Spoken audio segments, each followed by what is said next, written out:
Like everyone else, I was honored to accept the invitation to appear here. The first thing you think about is, well, what shall I talk about?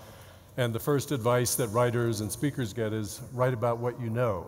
And I've been writing about income inequality for more than 30 years. And I know that income inequality has always been a very important issue in Mexico, so it seemed like the right topic. The question I'll pose is the fact that income inequality has been rising sharply. In the US, virtually all the income gains in the last 4 decades have gone to people at the very top of the income ladder, but the pattern's similar in other countries as well. Is that a problem, and is there anything we could or should try to do about it? We haven't made much progress in the debate on this question because mainly we've talked about these issues in terms of fairness and justice. It's very easy for reasonable people to disagree about concepts like that. Fairness and justice are hard concepts. I propose to shift the terms of the debate and discuss the consequences, the practical consequences of rising income inequality. And I think I've got what most of you will regard as a surprising conclusion, a man bites dog conclusion. I'm going to argue, based on very simple premises, that the rich and the poor suffer when income inequality rises. I think everybody believes that the poor suffer because of it. I'm going to try to persuade you, based on some very simple propositions, that I don't think anyone, liberal or conservative, would have any trouble accepting. The fans of Richard Dawkins will accept these principles. The fans of Deepak Chopra will as well.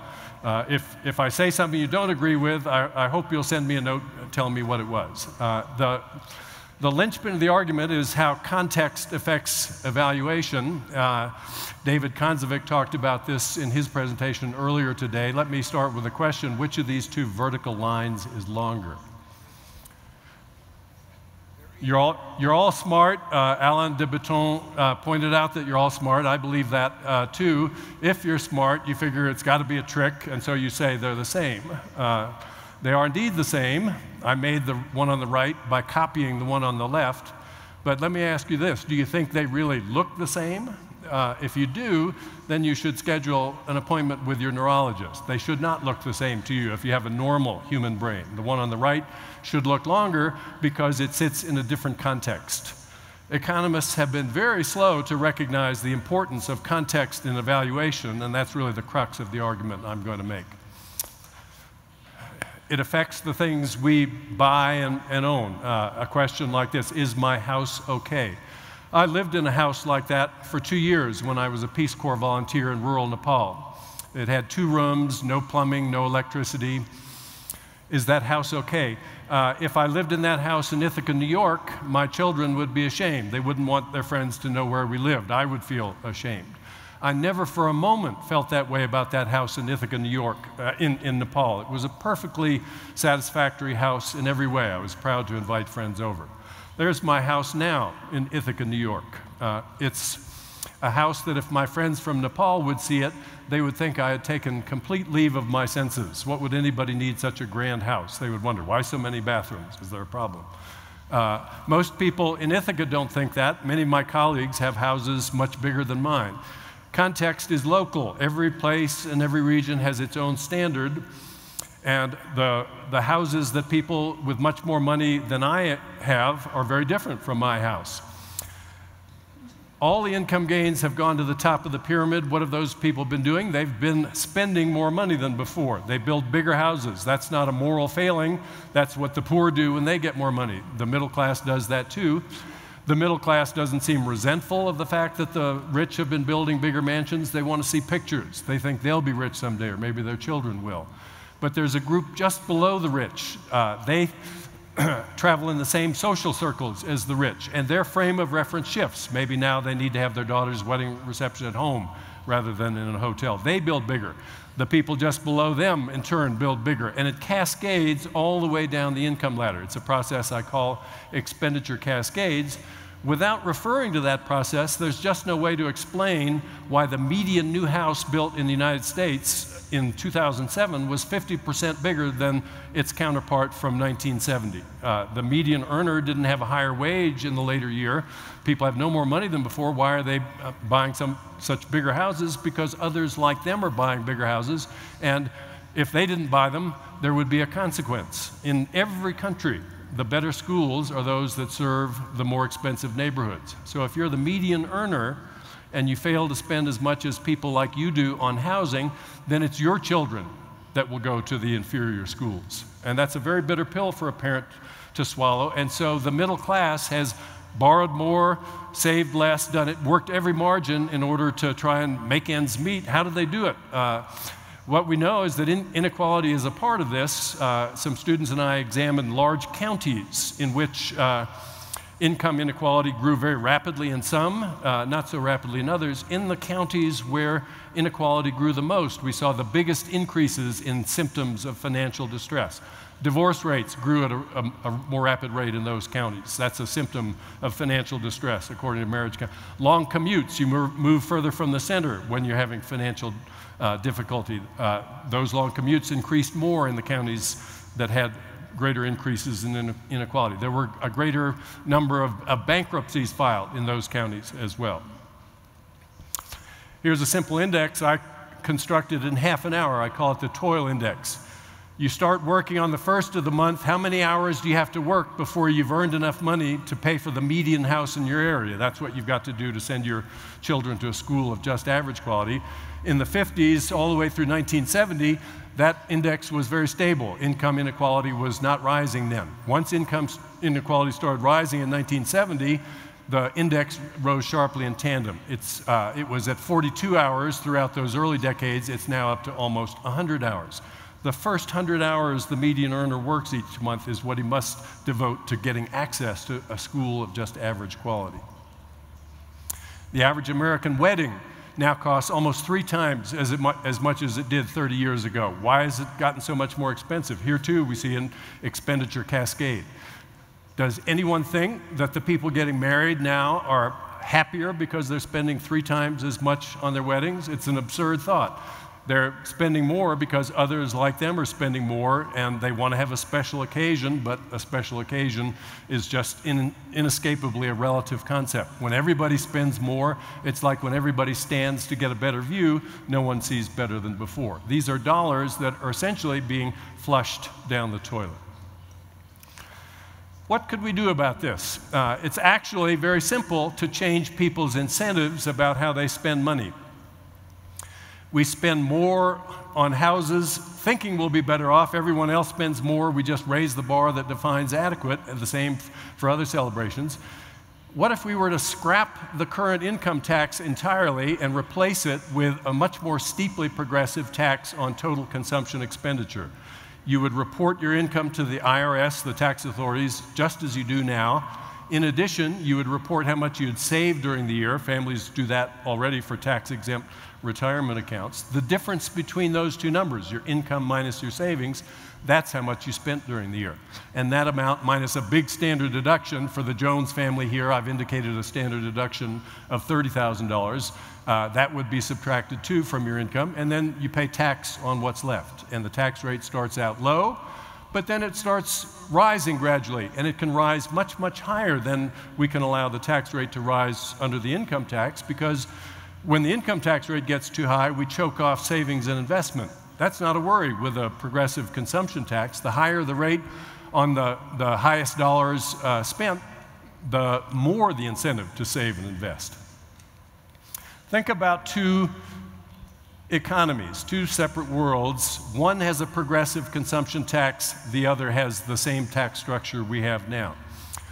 In the second society, the rich, lightly taxed as they are, can afford to buy the very best car on offer, which I'll just say for the sake of discussion is the Ferrari F12 Berlinetta. It costs about $350,000. They're happy with that car. It's a wonderful car.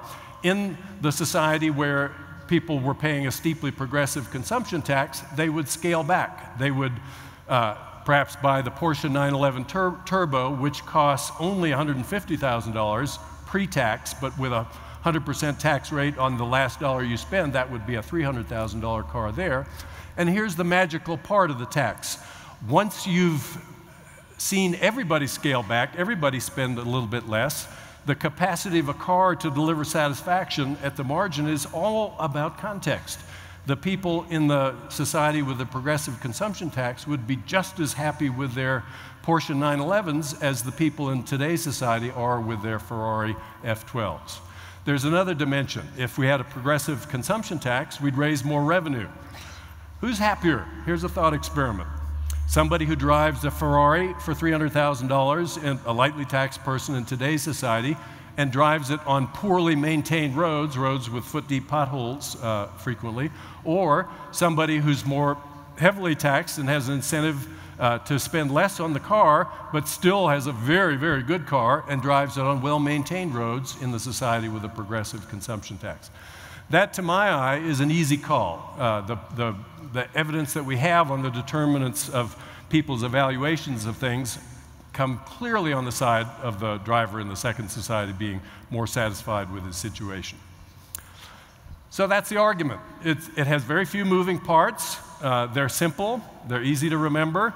I don't think any one of them is in the least bit controversial in the light of evidence and the logic that follows from the assumption is that not only would the poor be better off if we had less uneven distribution of consumption in society, the rich would be better off too. Right now, the impoverished middle class cannot afford to pay taxes, and so the starved government can't maintain the infrastructure. People drive on terrible roads, the bridges collapse, the schools aren't maintained.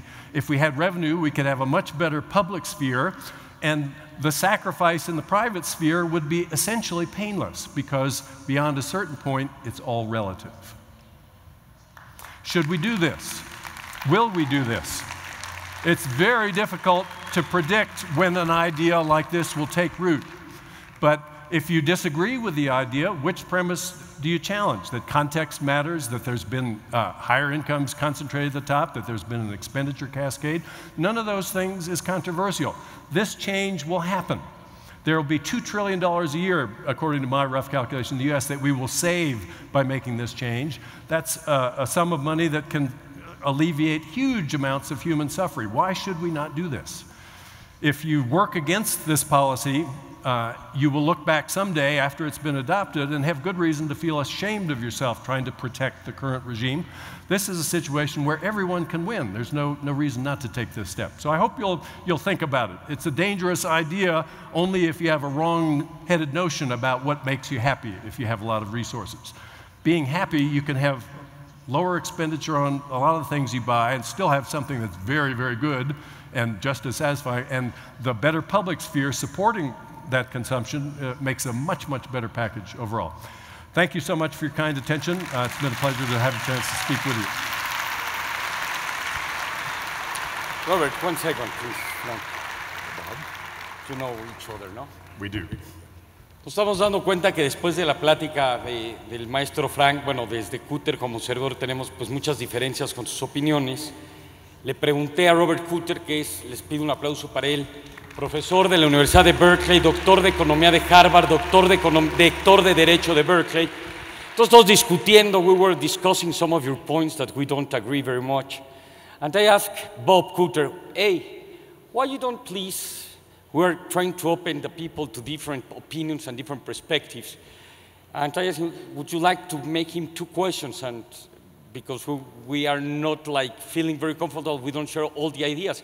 Probably none of us is or Chopra, I'm more Dawkins, but I mean, I thought probably we could have some debate here. Please, Bob. Thank you. Well, Bob and I are old friends, but we usually carry on our discussions and disagreement in relative private. So this is a new setting for me. I want to ask Bob this question. When my son was in the 4th grade, we moved to the University of Chicago for the year. And my son, my son was an avid soccer player. He loved soccer. And when we got to the University of Chicago, the parents who had organized the local soccer league felt that the teams should play, but they should never keep score. And they should never keep score because people would feel bad who lost. And my son hated it because he liked to compete. When he first started in soccer and I was his coach, I told him, it's easy to win, but at the end of this year, you're going to have to know how to lose. And you're going to have to know what you do when you lose to do better next time and why that makes you feel better. And I think that relative competition, not absolute competition, but relative competition is the source of much of our best efforts and our greatest creativity. For example, alas, I shall never get the Nobel Prize. I feel bad about that, but at least I'm trying. I'm interested, Bob, that you think I would have disagreed with a single word that you said. I agree completely with all of that. I think our challenge, if you look at the people who organize competitions, and I love competitions, I'm a competitive tennis player, I relish He's beaten me several times. I relish the fight as much as the next person, but if you look at auto racing associations, they put limits on engine displacement. You can't have a 15-liter engine, it can be a 1.6-liter engine. That makes sense because otherwise everybody would have to put more. We make your children start kindergarten if they turn 6 by December of that year. If they left it up to you, you would say, well, if I hold my kindergartner back a year, he'll be bigger, stronger, smarter, he'll do better in school and be more successful in life from then on. But then other parents would hold their kindergartners back and we'd get 9-year-old kindergartners, 10-year-old kindergartners.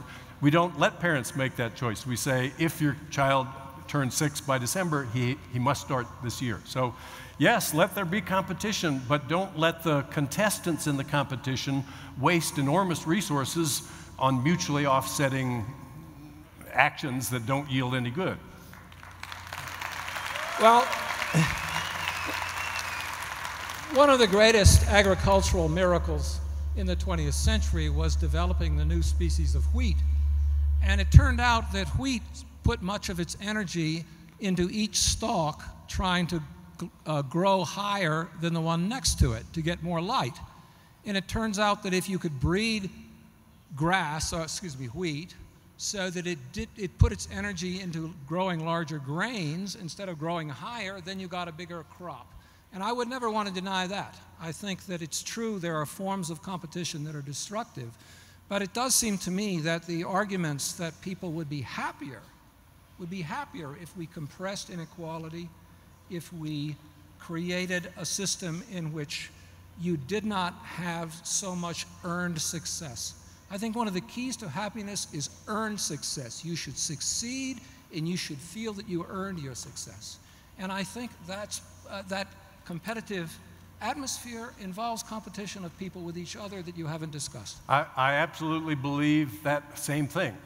And if you think about the people in the current debate, they say, oh, if the tax rate on the top earners goes up a few percent, people will start withdrawing effort and so on. That's a vision that's totally out of keeping with what we know about people. A big corporation has 40 vice presidents. They all want to be the president. They're competing like mad to be the president. Whether their tax rate at the margin is 35% or 38% or 42%, that's almost totally irrelevant in terms of the outcome of the competition they really care about, which is to have a high position. And there will always be 10% of the people in the top 10%, no matter what rule we pass.